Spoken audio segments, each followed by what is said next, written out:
Good morning मित्रांनो. उज्जैनमध्ये आज दुसरा दिवस आहे. सकाळ झाली आहे. थोडंसं ढगाळ वातावरण आहे. बहुतेक पाऊस पडतो की काय असं वाटायला लागलं आहे. आणि सकाळी एवढी काही गर्दी नाही, पण बघू आता पुढं अजून कशी गर्दी वाटते. कारण की आज सुट्टी आहे, उद्या 26 जानेवारीची सुट्टी आहे. त्यामुळे गर्दी तर होणार. म्हणून आम्ही आता लवकर आवरतो आहे आणि मग इथून बघू काय प्लॅन करतो आहे. पहिलं महाकालला जातो की कालभैरवला की ऑफ उद्या करू आणि आज बाकीचे पॉईंट करू. सो कंटिन्यू बघू काय होतं. आणखीन एक मित्रांनो, तुम्ही जेव्हा याल सुट्टीच्या दिवशी तेव्हा रूम ना थोडंसं 1 किलोमीटर 1.5 किलोमीटर अगोदरच बघा. महाकाल मंदिराजवळ गेलात ना तर रूम रेट खूप जास्त आहे. मी चाललो आहे, आंघोळ करतो आणि नंतर भेटतो. डे 2 आहे. बघू आज आम्ही ठरवल्याप्रमाणे कोणते स्पॉट होत आहेत. त्याच्यानंतर उद्या पण आम्हाला फिरायचं आहे. सो आज लवकर पॉईंट करणार आहे आणि थोडा आराम करणार आहे. भेटू.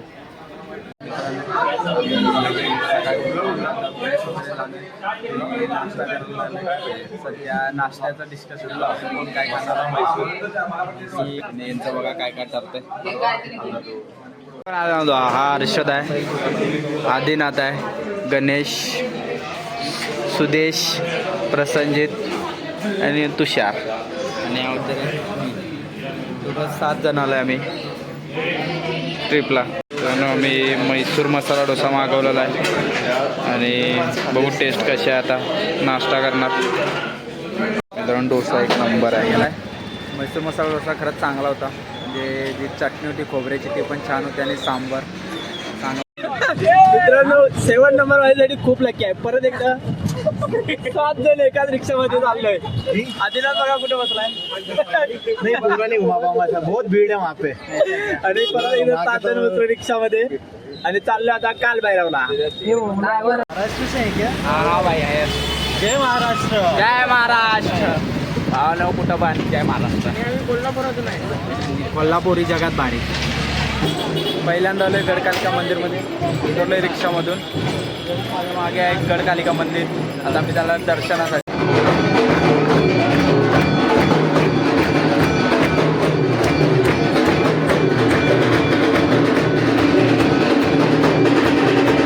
दर्शन झालेलं आहे. गडकालिका माता मंदिर हा मेन गेट आहे, पण आम्ही गेलो होतो तो दुसरा गेट आहे तिकडून.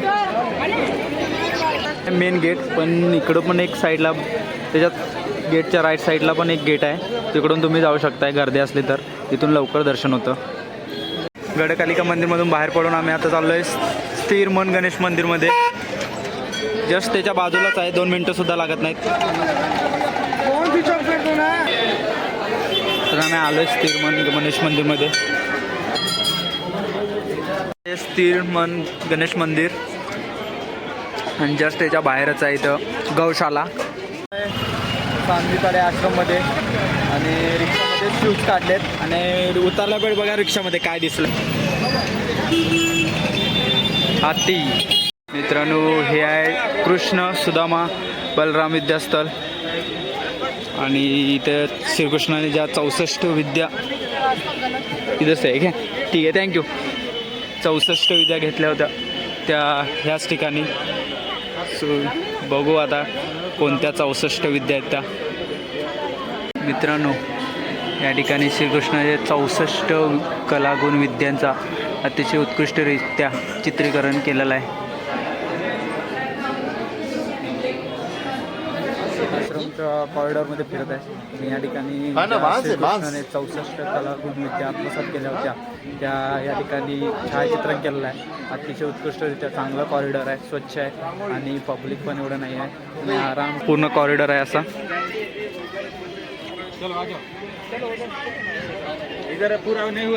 हे आहे अंगारेश्वर मंदिर आणि हे आहे मंगळचं मेन मंदिर आणि ही आहे पूर्ण शिप्रा नदी.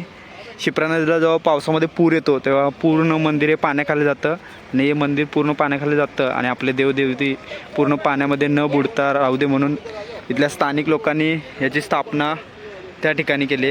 हा जे मंदिराचं स्ट्रक्चर दिसतं तुम्हाला व्हिडिओमध्ये त्या ठिकाणी मंगळाचं दुसरं मंदिर आहे. नाहीतर पूर्वी जे मंदिर झालं इतिहासापासून ते ह्या ठिकाणी आहे.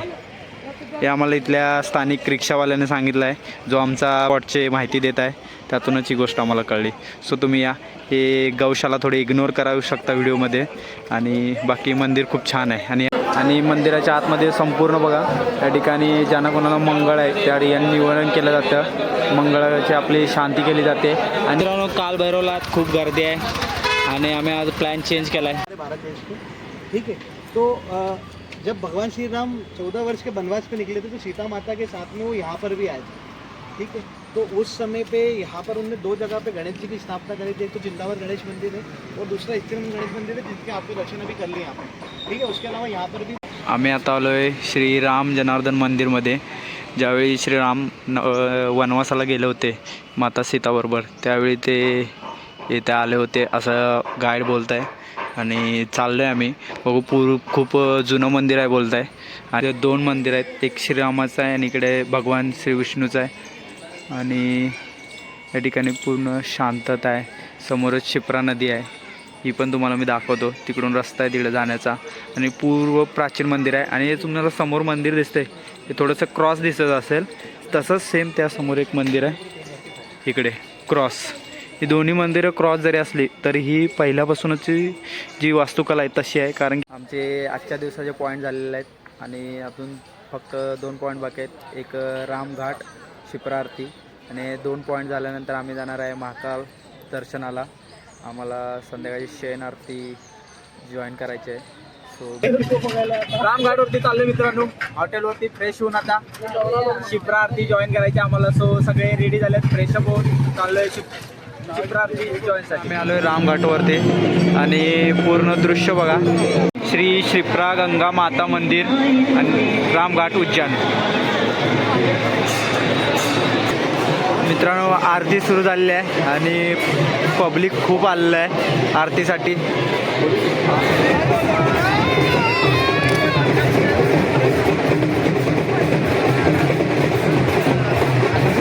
जस्ट माझं आरती चालू आहे रामघाटवरती, एकदम क्रेझी वाईब्स आहेत. मी आता आलो आहे हलसिद्धी माता मंदिरामध्ये. स्तंभ बघा, आरती अजून चालू नाही झालेली आहे.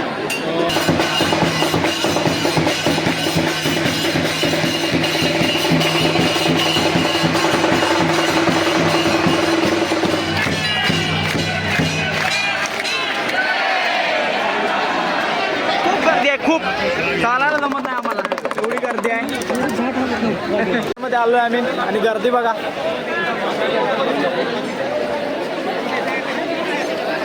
मित्रांनो आपल्यासमोर आहे जय श्री महाकाल.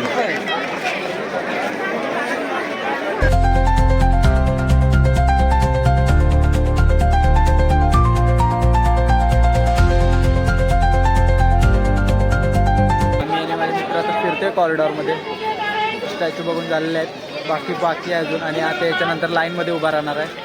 बघू मित्रांनो, लाईट शो चालू झाला आहे.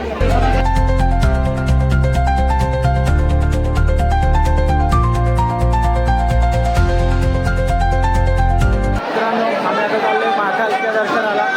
शेवटी महाकालचा बुलावा आम्हाला आलेला आहे आणि आम्ही आता लाईनमध्ये उभा राहणार आहे.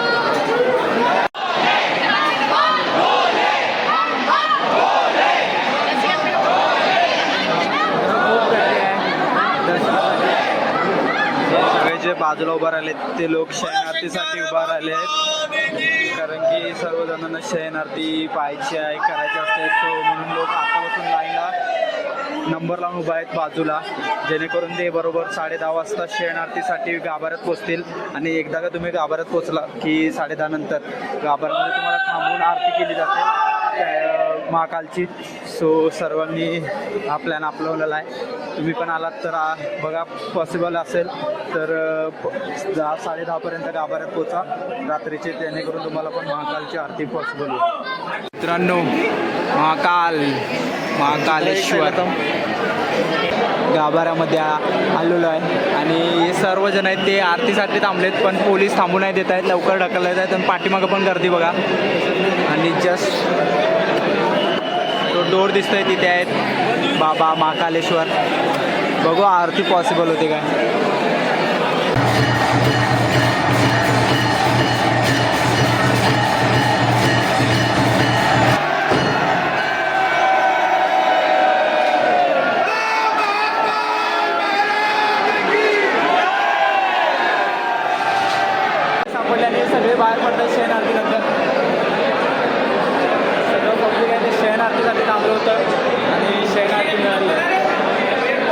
आरती करून बाहेर आल्यावर या ठिकाणी प्रसाद वाटप केला जात आहे. मला सुद्धा प्रसाद भेटला आहे. आमची शयन आरती सक्सेसफुल झालेली आहे. आम्ही ठरवल्यानुसार गेलेलो टायमात आणि आम्हाला शयन आरती भेटले आणि आरती झाली. आम्ही आता चाललो हॉटेलवरती. हे सगळे लोक आणि शयन आरती करून बाहेर आलो आहे आणि बाहेर येतात बघा हा नीलकंठ पथ म्हणून रस्ता आहे. त्याच ठिकाणी ना उद्याच्या भस्म आरतीसाठी ऑनलाईन पाससाठी इथं लोक लाईनमध्ये उभा राहिलेत. आत्ताच रात्री 12 वाजल्यापासून. उद्या शयन आरतीचा एक्सपिरियन्स एकदम जबरदस्त होता. आम्ही फर्स्ट टाईमच आलो आणि आम्हाला महाकालेश्वरची शयन आरती भेटली. सो खूप सगळेच हॅपी आहेत आणि बाहेर आहे आणि बाकीचे जे होत आहेत त्याच्यानंतर आम्ही रूमवर जाणार आहे आणि दिवस बाकी आहे. आम्ही 3 दिवसाची टूर केली होती. सो उद्या कालभैरवला जाणार आहे आणि तिथून मग संध्याकाळी आमची रिटर्नची ट्रेन आहे मुंबईची. सो बघू. आरती करून येऊन रूमवरती येऊन झोपायलाच 1 वाजला आम्हाला. रात्री येऊन लेट झोपलो. सो उठायला लेट झाला आहे आज. आता आंघोळ वगैरे फ्रेश करून आम्ही जाणार आहे कालभैरव दर्शनाला. मग तिथून आल्यावर बघू जर एक्स्ट्रा वेळ असेल तर एक्स्ट्रा पॉईंट पण आम्ही ॲड केले होते ट्रेनमध्ये ते सुद्धा करणार आहे. काल शयन आरती एकदम जबरदस्त झाली आमच्याकडनं. आम्ही बरोबर फर्स्ट टाईम आलो होतो आणि पहिल्यांदाच आम्हाला शयन आरती भेटली महाकालेश्वरची. असं बोलतात की महाकालेश्वरला जोपर्यंत महाकालच्या मर्जीनुसार तुम्हाला बोलवलं जात नाही तोपर्यंत तुम्ही जाऊ शकत नाही आणि तसंच आमच्या बाबतीत कदाचित आहे. आम्ही फर्स्ट टाईम गेलो. आम्हाला सर्व आरती मिळाल्या. रामघाट, हरसिद्धी माता, परत शयन आरती महाकालेश्वरची या सर्व आरती आम्हाला पहिल्याच ट्रिपमध्ये भेटल्या. तो सगळे खूप छान मस्त मजेत आहेत. आता बघू पुढं काय काय होतं आहे. ती कंटिन्यू आणि अजूनही कोणी सबस्क्राईब केलं नसेल तर मित्रांनो प्लीज सबस्क्राईब करा, शेअरसुद्धा करा आणि एन्जॉय करा. दिवस चालू झाला आहे आणि आम्ही सकाळी नाश्ता करतो आहे. म्हैसूर मसाला डोसा परत एकदा घेतला आहे. कालचा म्हैसूर मसाला डोसा खूप छान होता म्हणून आज पण आम्ही मसाला डोसा ऑर्डर केलेला आहे परत एकदा. आम्ही आता कालभैरवच्या दर्शनाला चाललो आहे. एंट्री गेटमधून एंट्री केलेली आहे आणि पुढं रस्त्यामधून 1-1.5 किलोमीटर चालावं लागेल. मग कालभैरवच्या लाईनीमध्ये उभा राहतो आहे. तो गर्दी बघा मित्रांनो. कालभैरव महाद्वार आम्ही पोचलो आहे आता. दर्शन झालं आणि आम्ही चाललो आहे महाकालकडे. कारण तिकडेच आमची रूम आहे आणि तिथूनच आम्ही स्टेशनला जाणार आहे. त्याच बाजूला आहे मध्य प्रदेश जेल. हे त्या रूमवरती थोडं फ्रेशअप होणार, नंतर जेवण करणार आणि मग ट्रेन पकडणार आहे. सो ट्रिप होती 3 दिवसाची, एकदम सक्सेसफुली पार पडले. थोडंसं मॅनेजमेंटमध्ये प्रॉब्लेम आला पण बाकी सगळ्या गोष्टी ठीक होत्या. गुड मॉर्निंग मित्रांनो. ट्रिपवरून आलो आहे मी आणि काल मला जास्त शूट नाही करता आलं कारण की माझी तब्येत ठीक नव्हती.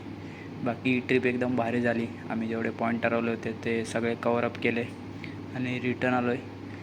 मी कामावरती आलो आहे. बाकीचे पण आराम करतायत, थोडे कामावरती गेलेत. सो हाच होता ब्लॉग.